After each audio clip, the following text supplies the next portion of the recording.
Hello friends, आज हम चरक चिकित्सा स्थान अध्याय 4 रक्तपित्त चिकित्सा पढ़ेंगे। इस अध्याय के कुछ महत्वपूर्ण बिंदुओं का ही अध्ययन हम करेंगे। रक्तपित्त की चर्चा का स्थान पांचगंगे अर्थात पंजाब क्षेत्र है और यहाँ पर अग्निवर्चस शब्द आचार्य पुनर्वसु के लिए प्रयुक्त हुआ है। महागदम महावेगम अग्निवत शीघ्रकारी शब्द का प्रयोग रक्तपित्त के लिए आया है। महावेग शब्द महाहिक्का के लिए भी आचार्य चरक ने प्रयुक्त किया है। रक्तपित्त का निदान है तस्य उष्णम तीक्ष्ण अम्लम च कटुनि लवणानि च अर्थात उष्ण तीक्ष्ण अम्ल कटु और लवण द्रव्य का सेवन। रक्तपित्त की संप्राप्ति में तस्य उष्मणा द्रवो धातु धातु धातु प्रसिच्यते, यह अत्यंत महत्वपूर्ण लाइन या बिंदु है। रक्तपित्त की निरुक्ति आचार्य कहते हैं संयोगात संदूषणात् सामान्याद गंधवर्ण्यो रक्तस्य पित्तम अख्यातम रक्तपित्तम मनीषिभिः। रक्तपित्त की उत्पत्ति का स्थान। रक्तपित्त की उत्पत्ति प्लीहा और यकृत से होती है क्योंकि यह रक्तवाही स्रोतों के मूल हैं। कफ युक्त रक्तपित्त का लक्षण है इस रक्तपित्त में रक्त सांद्र पांडु स्नेह और पिच्छिल होता है। वात युक्त रक्तपित्त में रक्त श्यावरुण फेन तनु रुक्ष होता है। पित्त प्रधान रक्तपित्त में रक्त कृष्ण गोमूत्र समान मेचकाकार धूमंजनाभम सदृश होता है तथा सन्निपातज रक्तपित्त में सभी दोषों से युक्त लक्षण रक्त के होते हैं। रक्तपित्त की साध्यता असाध्यता। एक दोष युगा साध्य द्विदोष याप्योच्यते अर्थात एक दोष युक्त रक्तपित्त साध्य द्विदोष युक्त रक्तपित्त याप्य होता है एवं वह रक्तपित्त जिसमें रोगी का अग्नि अत्यंत मंद और जिसमें रक्त की प्रवृत्ति अत्यंत वेग पूर्वक हो रही हो वह असाध्य होता है। रक्तपित्त की दो गतियां आचार्य ने बताई है, ऊर्ध्व तथा अधोग गति। ऊर्ध्व में रक्त की प्रवृत्ति के हेतु 7 द्वार हैं तथा अधो प्रदेश में रक्तपित्त की प्रवृत्ति हेतु 2 द्वार बताए गए हैं। ऊर्ध्वक रक्तपित्त साध्य तथा अधोग रक्तपित्त याप्य होता है। रक्तपित्त की गति के बारे में आचार्य ने तस्य आहु आंतकी गति अर्थात इसकी आंतकी गति कही गई है। रक्तपित्त जिस रक्तपित्त में कुणपगंधी रक्त कृष्ण रक्त तथा कंठ में कफवात के द्वारा रक्त का ग्रथित बन जाना ऐसे लक्षण होते हैं वह रक्तपित्त असाध्य होता है एवं वह रक्तपित्त जो क्षीण व्यक्तियों में उत्पन्न होता है तथा कास उत्पन्न करता है वह भी साध्य नहीं होता है। रक्तपित्त के याप्य होने के लक्षण। शांतम शांतम प्रकुप्यति मार्ग मार्ग चरेदवा, यह रक्तपित्त के याप्य होने के लक्षण बताए गए हैं। एक मार्ग अर्थात या तो ऊर्ध्व अथवा अध मार्ग से प्रवृत्त होने वाला रक्तपित्त, बलवान पुरुष में होने वाला रक्तपित्त, अत्यधिक वेग से प्रवृत्त न होने वाला रक्तपित्त तथा नया रक्तपित्त तथा अपने स्वाभाविक काल अर्थात शरद ऋतु में उत्पन्न हुआ रक्तपित्त साध्य बताया गया है। ऊर्ध्वक रक्तपित्त में कफ दोष का संशिष्ट होना बताया गया है, अधोग रक्तपित्त में मारुत का संशिष्ट होना बताया गया है। ऊर्ध्वगम कफ संशिष्टम अधोग मारुतानुगम तथा जो रक्तपित्त में जिस रक्तपित्त में रक्त दोनों मार्ग से प्रवृत्त हो उसमें वात और कफ दोनों का अनुबंध बताया गया है।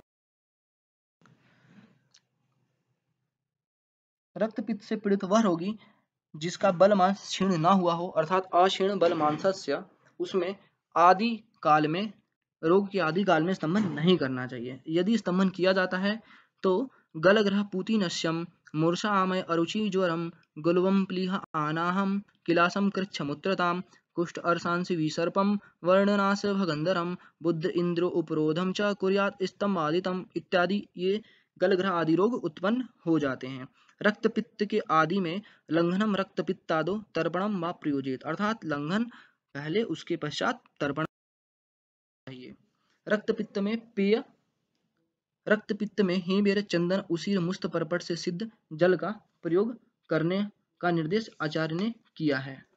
यहाँ पर सड़ंग पानीय जो कि ज्वर प्रकरण में बताया गया है उससे नागर नहीं, इसमें नागर नहीं है, जबकि इसमें यदि नागर जोड़ दिया जाए तो सड़ंग पानीय का कंटेंट बन जाता है। ऊर्ध्वगम तर्पणम पूर्वम पेया पूर्व अधोगति, अर्थात ऊर्ध्व रक्तपित्त में पहले तर्पण और अधोग रक्तपित्त में पेया का प्रयोग किया जाना चाहिए। यहाँ पर खजूरादि तर्पण का प्रयोग का निर्देश है, लाजादि तर्पण का भी निर्देश है तथा यदि मंद अग्नि वाला रक्तपित्त के रोगी हो और उन्हें अम्ल रस साथ में हो तो उसे अम्ल रस अर्थात दाड़िम आमलकी से युक्त तर्पण देना चाहिए। रक्तपित्त में आहार। रक्तपित्त में सालिषष्टि निवार, कोरदूस प्रशांति का, प्रियंगु आदि का भोजन, मुद्ग मसूर चणक मुकुष्ट आदि आडगी इनका यूष, पटोल निम्ब वेताग्र प्लक्ष वेतस पल्लव इनका शाक, कोविदारस्य पुष्प, काश्मर शालमली का पुष्प प्रयोग किया जा सकता है तथा पारावत कपोत लाव रक्तक्ष वर्तक इनका मांसरस प्रयोग किया जा सकता है। कफ से युक्त रक्तपित्त में यूष तथा वात से संश्लिष्ट रक्तपित्त में मांसरस का प्रयोग किया जाना चाहिए। कफानुयोगे यूष शाकम दधात वातानुयोगे रस। रक्तपित्त में विभिन्न मांसरस का प्रयोग। रक्तपित्त रोगी में यदि रोगी को विबंध हो जाए तो बथुए के साग के साथ खरहे के मांसरस को देना लाभकर होता है। सवास्तुकः सस्तो विबंधे रक्तपित्ती नाम। अथवा यदि वात रक्त प्रधान रक्तपित्त हो तो गूलर के फल के रस या छाल के रस में पकाया हुआ तीतर का मांसरस खिलाना लाभकर होता है। वात उल्बणे तित्तिरः स्याद उदुम्बरे रसे स्त्रितः। यदि यह ना कर सके तो पकड़े की छाल के रस में सिद्ध किया हुआ मोर का मांसरस मयूर प्लक्ष निरूय है, अथवा न्योग्रोधस्य च कुक्कुट अर्थात कुक्कुट का मांसरस वट के रस में सिद्ध किया हुआ। यदि यह ना कर सके तो बिल्व उत्पलादि नाम वर्तक क्रकरो हितो, बिल्व की गुदी और नीलकमल आदि के रस में पकाया हुआ बटेर और क्रकर का मांसरस रक्तपित्त की रोगी में दिया जा सकता है। अथवा यह भी ना उपलब्ध हो सके तो विदारी गंधादि गण से पकाया हुआ जल का प्रयोग गर्म कर शीतल हो जाने के बाद देना चाहिए। रक्तपित्त से युक्त रोगी में वमन विरेचन का क्रम कैसे किया जाना चाहिए। जिस रक्तपित्त की रोगी का बल और मांस क्षीण ना हुआ हो और जिसका रक्तपित्त संतर्पण से उत्पन्न हो और जिसके शरीर में अधिक दोष हो, ऐसे बलवान रक्तपित्त के रोगी को जो संशोधन करने योग्य हो और रोग में कोई भी उपद्रव ना हो, ऐसे मनुष्य के ऊर्ध्वग रक्तपित्त में विरेचन, अधोग रक्तपित्त में वमन देना चाहिए। अर्थात विरेचनेन ऊर्ध्व भागम अधोग वमनेन च, ऊर्ध्वग में विरेचन तथा अधोग में अधोग रक्तपित्त में वमन देना चाहिए। ऊर्ध्वग रक्तपित्त में शोधन के बाद तर्पण तथा अधोग रक्तपित्त में यवागु का पान कराना चाहिए। यदि स्थिति में वात की प्रधानता हो तो अधोग में रक्तपित्त में यवागु की जगह मांसरस का प्रयोग भी किया जा सकता है।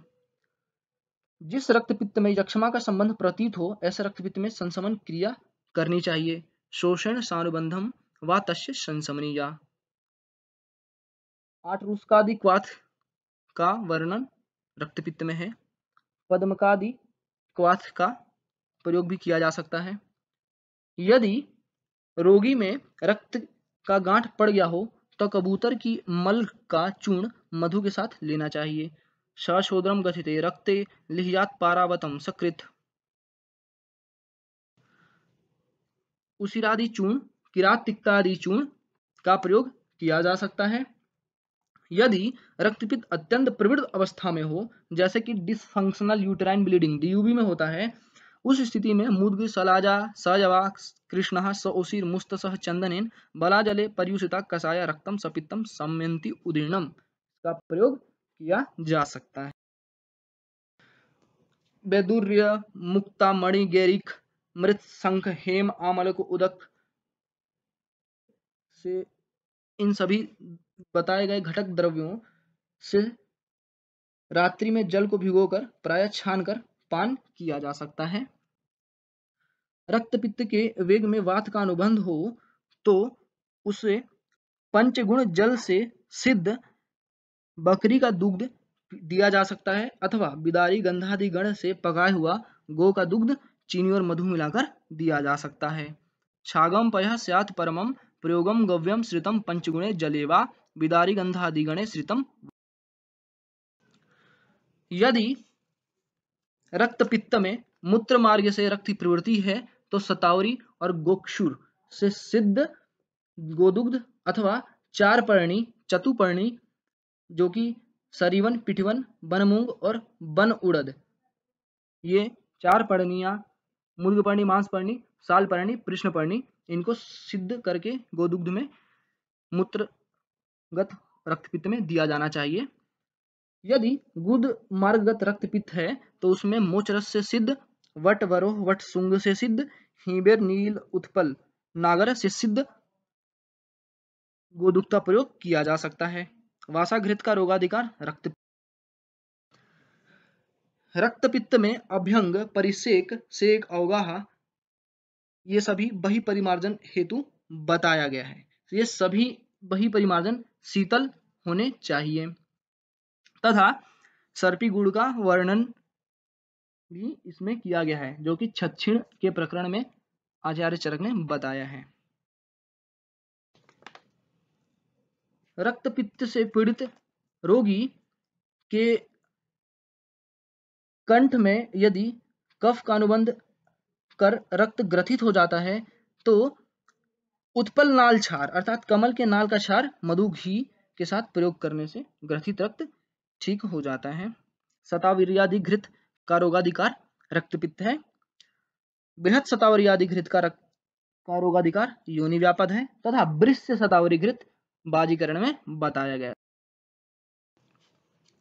यदि नासागत रक्तपित्त है, जब रक्तपित्त से पीड़ित रोगी की नासिका से रक्त निकलता है तो प्रारंभ में उसे बंद करने का प्रयास नहीं करना चाहिए। यदि प्रारंभ में बंद किया जाता है तो दुष्ट प्रतिशय शिरोविकार उत्पन्न होने की संभावना बनी रहती है तथा यदि रक्तपित्त ना बंद हो तो द्राक्षा रस इक्षुरस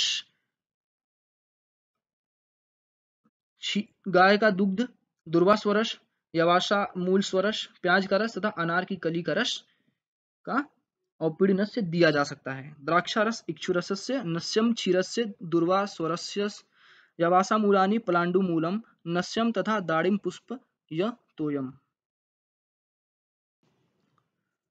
रक्तपित्त में शीत का प्रयोग धारागृहम भूमिगृहम सुशीतम वनम च रम्यम जलवात शीतम वैदुर्य मुक्तामणि भाजनानाम स्पर्श दाहे शिशिर अम्बुशीता। रक्तपित्त में दाह शांति के लिए धारागृह जिस घर में जल का फुहारा चलता हो, शीतल भूमिगृह सुंदर बगीचा जो शीतल जल और वायु से युक्त हो, ऐसे स्थान पर रहना और ऐसे वस्तुओं का स्पर्श करने से दाह नष्ट होता है। रक्तपित्त में शीत शयन विधान पत्राणि पुष्पाणि च वारिजानां क्षोमं च शीतं कदलीदलानि प्रच्छादनं शयन आसनां पद उत्पलानां च दला प्रशस्ता। अर्थात इसके अतिरिक्त जल में उत्पन्न होने वाले कमल के पत्ते, फूल, शीतल कपड़े, केले के पत्ते बिछोने और आसन पर बिछोने व ओढ़ने के लिए लाल कमल, नील कमल के पत्ते आदि का प्रयोग किया जा सकता है। इस प्रकार रक्तपित्त चिकित्सा समाप्त हो रही है। इस वीडियो को देखने के लिए धन्यवाद। यदि आपको पसंद आया तो इसे अवश्य लाइक और सब्सक्राइब करें। धन्यवाद।